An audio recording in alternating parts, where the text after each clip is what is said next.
اور اس دفعہ بھی ہم نے اپریل میں یہی دیکھا کہ ہماری آنکھوں کے سامنے سب سے پہلے نیوٹرل ہونے کا اعلان کیا گیا، اس کے بعد اسٹیبلشمنٹ اور پی ڈی ایم کے درمیان معاملات اور محبت کے پروان چڑھے، اور پھر الٹیمیٹلی ہم نے یہ دیکھا کہ عمران خان کی حکومت گر گئی اور پی ڈی ایم کی حکومت آ گئی۔ ماضی میں یہ سب چیزیں ایز اٹ از ایکسیپٹ کر لی جاتی تھیں، نہ جانے والے کو زیادہ تکلیف ہوتی تھی، نہ آنے والا زیادہ خوشیاں مناتا تھا۔ اس دفعہ معاملہ یہ ہوا کہ جانے والے نے جانے سے انکار کر دیا، اور جب اسے نکالا گیا تو اس کے بعد لوگوں نے اس کو تسلیم کرنے سے انکار کر دیا۔ یہ ایک ایسی نئی چیز تھی پاکستان کی تاریخ میں جو اس سے پہلے کبھی نہیں دیکھی گئی تھی۔ دوسری بات یہ ہے کہ پھر عمران خان نے جو راستہ اختیار کیا وہ پوزیشن آف سٹرینتھ پہ جا کے مذاکرات کرنا چاہتے تھے، بات کرنا چاہتے تھے، اور آپ گزشتہ کچھ عرصے میں دیکھیے کہ انہوں نے جس انداز سے اپنی سیاست کی، جلد سے جلوس، 25 مئی، ان ساری چیزوں کا نتیجہ یہ نکلا کہ انہوں نے الٹیمیٹلی وہ مقبولیت حاصل کر لی اور اس نقطے پر پہنچ گئے جہاں پہ وہ پوزیشن آف سٹرینتھ سے بات کر سکتے تھے۔ تو لہٰذا اس نقطے پر پہنچنے والے کسی بھی سیاستدان سے بات چیت ہونی ہے۔ تیسری بات یہ ہے کہ جو نیوٹرلٹی کا ایلیمنٹ جس کا بار بار اناؤنس تو کیا جا رہا تھا اور عمران خان اس کو تنزیہ استعمال کرتے تھے، وہ نیوٹرلٹی کا ایلیمنٹ ہم جیسے جو لوگوں کو جو زمین کے ساتھ جڑ کے دیکھ رہے ہوتے ہیں وہاں پر کچھ نیوٹرلٹی کم نظر آ رہی تھی۔ ہمیں ایسا لگ رہا تھا کہ نیوٹرلٹی کا مطلب یہ ہے کہ حکومت یعنی موجودہ پی ڈی ایم کی حکومت کی سپورٹ، لیکن اب جب واقعی نیوٹرلٹی کا ہمیں وہ سبسٹینشلی نیوٹرلٹی نظر آنے لگی ہے یا اس کے کچھ آثار نظر آنے لگے ہیں، اور عمران خان اس کے نتیجے میں ظاہر ہے کہ وہ اب ان کے لہجے میں کچھ نرمی بھی پیدا ہوئی ہے، تو اس میں ظاہر ہے سب لوگوں کو جو پی ڈی ایم کے ساتھ جو ارینجمنٹ تھی، اب پی ڈی ایم اس ارینجمنٹ کے نیوٹرلائز ہونے پہ پریشان ہے، اور اب وہ سمجھ رہی ہے کہ جو جس طرح یہ ہمارے ساتھ کوئی ملا تھا اب کوئی وہ طاقت کے وہی فریق جو ہے عمران کے ساتھ جا ملیں گے، اور یہ پرابلم ظاہر ہے اب آپ اس کو کوئی بھی کہیں، کوئی کوچ کہے گا، کوئی کچھ اور کہے گا، کچھ ایسے کہے گا، کچھ ویسے کہے گا، لیکن بہرحال یہ ہوگا اور یہ ہو رہا ہے، ہماری آنکھوں کے سامنے ہو رہا ہے۔ اور لاسٹلی میں عرض کروں گا کہ عمران خان کا جو معاملہ ہے، عمران خان اس وقت اگر آپ دیکھیں تو عمران خان خود کو سمجھتے ہیں کہ وہ اتنے مقبول ہیں، جس کا وہ بار بار اعلان کرتے ہیں کہ ان کی پارٹی اتنی مقبول ہے کہ وہ آئندہ الیکشن میں حکومت بنائیں گے، تو لہٰذا حکومت بنانے کے لیے ضروری ہے کہ پاکستان کے تمام اداروں کے ساتھ اپنے جو ڈیفرنسز ہیں ان کو ختم کیا جائے، ایک ریکنسیلیٹری موڈ میں آ جائے۔ تو عمران خان اس موڈ میں چلے گئے ہیں اور وہ سمجھ رہے ہیں کہ آئندہ انہوں نے حکومت بنانی ہے، تو لہٰذا یہ اب سارا معاملہ جو ہے نا جس راہ پہ چل رہا ہے اس پہ ظاہر ہے پی ڈی ایم کو تو تکلیف ہوگی۔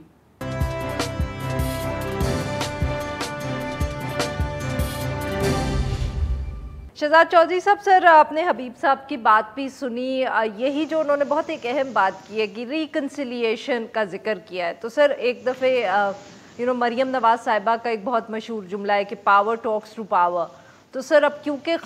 تو کیا ہم یہ سمجھے کہ کیونکہ خان صاحب نے اسٹیبلش کر دیا کہ وہ بہت مقبول ہے اور لوگ جو ہے انہیں ابھی بھی پسند کرتے ہیں، تو اس لیے اسٹیبلشمنٹ اب ان سے دوبارہ بات کرنے کو تیار ہو گئی ہے، کیا ہم یہ کہہ سکتے ہیں؟ دیکھیے، میں ایک تو مریم بی بی کی بات سے ایگری نہیں کرتا کہ پاور ٹاکس ٹو پاور،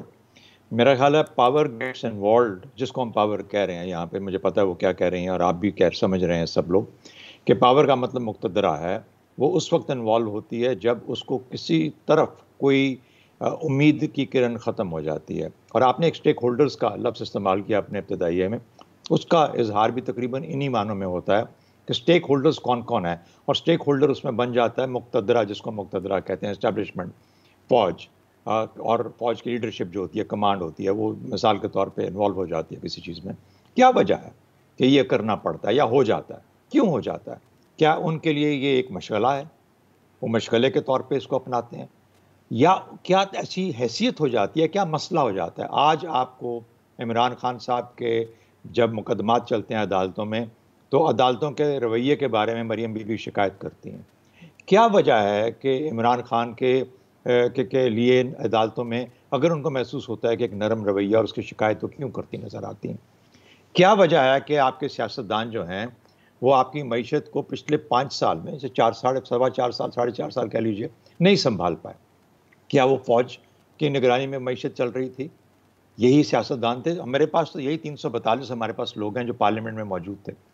ایک بڑا حصہ یا جو میجورٹی حصہ تھا، پہلے چاہے مائنورٹی گورنمنٹ تھی، وہ گورنمنٹ میں تھی، اس نے معیشت 4.25 سال چلائی، اور جو آپ کو نتائج آپ کے سامنے رکھے اس میں پچھلے آخری 2 سالوں کی بات کی جاتی ہے. میں زیادہ تفصیل میں نہیں جاؤں گا، لیکن وہ بہت کنڈیشنل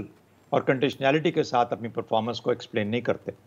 اگر دوبارہ شوکت طرین صاحب کو لے کے آئے تو اسی قسم کی معیشت چلے گی، کیونکہ انہوں نے پرفارمنس دکھانی ہے، پرفارمنس ہونی نہیں ہے، پرفارمنس کرنی نہیں ہے. یہ بہت زیادہ فرق ہے اس کے اندر. پہلی بات تو یہ آ گئی. ابھی جب سے پچھلے 6-8 مہینے سے آپ نے 6 مہینے سے اس حکومت کو لے کے آئے ہیں تو سمجھا تھا کہ یہ 13 جو باقی اکٹھ تھا، یعنی وہ تو چلے گئے، جو پیچھے رہ گیا وہ حکومت میں آ گئے. جب یہی آپ کے پاس 342 میں سے لوگ تھے، ان میں کون سا آپ کو ایسا اکنامک انٹلیکٹ نظر آیا، یا وہ چیز نظر آئی، یا وہ لیڈرشپ نظر آئی، یا وہ گورننس کی کیپیسٹی نظر آئی جو کہ آپ کو آگے لے کے جا سکتی ہے؟ تو بنیادی طور پر جو مسئلہ تھا وہ کیا تھا؟ ظاہر ہو گیا کہ اکانومی نہ ان سے سنبھلی ہے، نہ ان سے سنبھل پائی تھی. ان سے خراب ہوئی، ان سے اور خراب ہوئی، اور زیادہ سنبھل نہیں پا رہی. تو مسئلہ کیا تھا؟ مسئلہ یہ تھا کہ جو بھی پولیٹیکل ٹرموائل سٹارٹ ہوا پچھلے 1.25 سال کے اندر، یا 1.5 سال سے، یا 6-8 ماہ سے، یہ جو پولیٹیکل ٹرموائل تھا اس نے ہمارے ملک کو ظاہر ہے صرف معاشی طور پر نہیں، جو لوگ کبھی کبھار مدد اور انویسٹمنٹ کے طور پہ آ بھی جاتے تھے اب وہ بھی پیچھے ہٹ گئے. تو جہاں پر آپ کو یہ پتہ لگ جائے مجموعی طور پر کہ جتنے دانے ان تیلوں میں تیل نہیں ہے، ان کے دانے ختم ہو گئے ہیں، جس کے بھی دانے یا ان کے یا ان کے، تو پھر کیا ہے اس کا علاج؟ کیا ہے؟ ایک پولیٹیکل انتشار کا، سیاسی انتشار کا حل کیا ہوا کرتا ہے؟ انتخابات. تو اگر انتخابات کے لیے بیٹھ کے بات کرنے کی ضرورت ہے، کاش کہ یہ سیاستدان خود مل کے بات کر لیتے. لیکن چونکہ نہ کیپیسٹی ہے، وہ مریم بی بی ادھر سے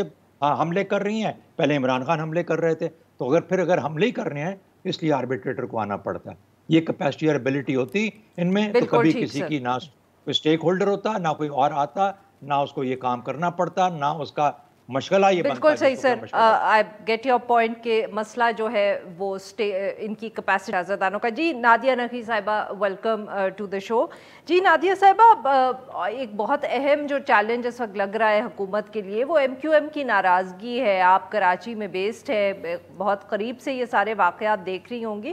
تو یہ بتائیے گا کہ آپ کے خیال میں کیا سچ مچ کوئی ایم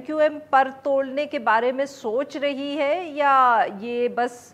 کیونکہ پریشر بہت ہے جماعت میں سے اس واقعے پہ کہ وہ صرف غصہ کر کے اس کو ذرا ٹھنڈا، جماعت کو اوور آل ورکرز کو ٹھنڈا کرنے کے لیے کر رہے ہیں؟ یہ thank you so much Arifa.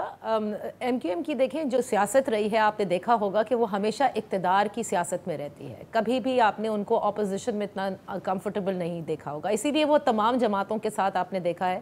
کہ وہ ان کے ساتھ الائنس بھی کرتے ہیں اور اس کے بعد حکومت بناتے ہیں. اور اس میں وہ کئی چیزیں ایسی ہوتی ہیں کہ جب آپ اتحادی بنتے ہیں تو آپ اپنے مسائل کو حل کرانے کی بات کی جاتی ہے. اب جو متحدہ قومی موومنٹ کا اب جو سٹرکچر بچا ہے، یعنی جس قسم کی وہ پارٹی اب باقی بچی ہے، اس میں انہوں نے ابھی جو حالیہ ضمنی انتخاب ہوا تھا یہاں پہ ایک حلقے میں، جس میں محمود مولوی صاحب پاکستان تحریک انصاف سے جیتے، اور اس سے قبل جو ہے جو کورنگی میں ہوا اس میں وہ بال جسے کہتے ہیں نا کہ جیتے تھے، اور سیکنڈ رنر اپ TLP تھا اس میں. سو ان کو یہ اندازہ ہو گیا ہے کہ ان کا جو ووٹ بینک ہے وہ انٹیکٹ نہیں ہے. ووٹرز یا تو باہر نہیں نکل رہے، یا وہ اپنے ووٹرز کے پاس کیا لے کر جائے. اندرون خانہ جو باتیں ہوتی ہیں، جس وقت یہ ضمنی انتخاب ہو رہا تھا تب بھی، اور اس کے بعد ابھی تو چلے یہ بلدیاتی انتخابات کو مؤخر کیا گیا تھا، ان کے تمام لوگ یہ کہتے تھے کہ ہم جا کر الیکشن ایئرنگ میں دیں کیا لوگوں کو کہ ہم مسائل حل نہیں کر سکے. اس وقت جو بات آپ کہہ رہی ہیں کہ جس میں بڑے سخت قسم کے بیانات سامنے آ رہے ہیں، میں نہیں سمجھتی عارفہ کہ وہ کسی بھی صورت ان کو چھوڑنے کے لیے حکومت کو تیار ہے. کیونکہ دیکھیں وہ ایک انگریزی کا محاورہ ہے نا کہ damn if you do and damn if you don't.